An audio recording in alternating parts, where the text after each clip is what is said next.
I did not grow up in an environment where I was encouraged to share my feelings. Well, I would say the environment that I grew up in with my father, who was really only present until I was in 3rd grade, would be characterized by seeing by example all the wrong things to do. I grew up in a family where showing emotions was very rare.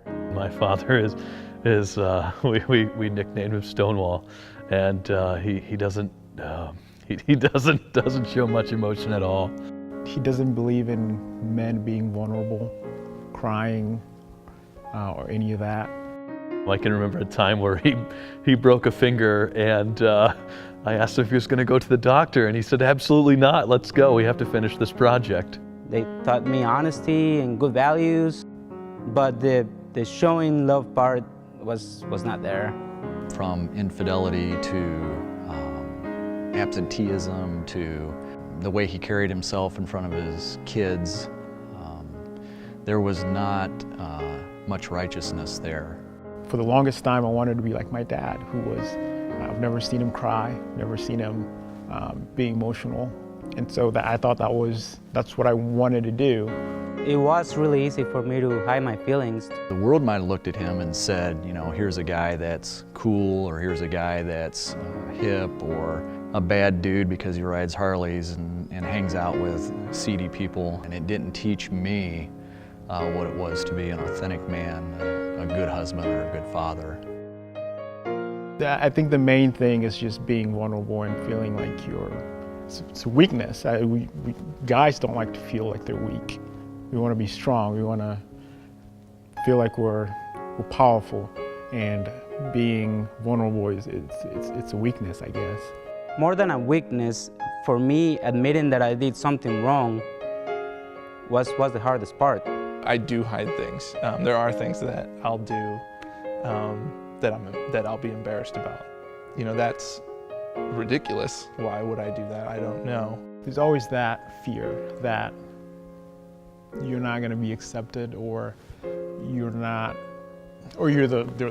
only one that has that problem, or you're the only one that's had that experience.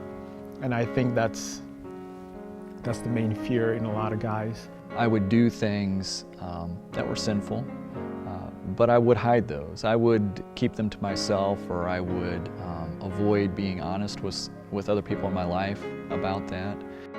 It's never worth it to hide, but it's part of being sinful. One of the things that Satan is very skilled at is dividing and conquering. And so when he divides us and isolates us, he's got us right where he wants us. And that happened to me. And a lot of times I allowed that to happen. It wasn't something that just accidentally happened, but the key to overcoming that is time spent with people who you eventually can't hide from or run from. I got involved with Authentic Manhood because I wanted to be connected with a group of guys. This was very new to me, coming to Authentic Manhood and talking about feelings and emotions and family. At first I was unsure of it. Last year was my first year in it. Absolutely loved it. I was new to this church, and I heard about the men's program, so I wanted to join. So I just kind of walked in, and they welcomed me, and I started to make new friends. I've never felt judged by them. It's the opposite. They encourage me, how they share their stuff so that we can all learn and grow from it. You know, maybe the first week I didn't share so much, and just kind of got a feel for what was going on, and just watching other men who, younger, older, it didn't matter, were having struggles in life and were willing to share. That created an atmosphere that made it very easy to share. But to have somebody who's been there and done that, be able to experience that and talk to somebody that struggled with infidelity, or struggled with pornography, or struggled with drug abuse, how to be a good dad, how to be a good husband, to have struggled through these issues and then have somebody come alongside and say, I know exactly what you're talking about. God has used those to make me into the man that I am today. Not a great man, not a perfect man, but a whole lot better than I was 5, 10, 25 years ago. When I learned to listen and share my life, it's such a relief. when I'm released emotionally, you can feel it physically. Having a group of guys that is like that in my life literally has saved me from unimaginable heartache that I don't have to experience now, because I had people in my life that shared those burdens and pushed me to make the right decision. Not every guy has to join Authentic Manhood, but the question you have to ask yourself is, where am I going to get plugged in at? Where's my opportunity to meet other male friends in my life?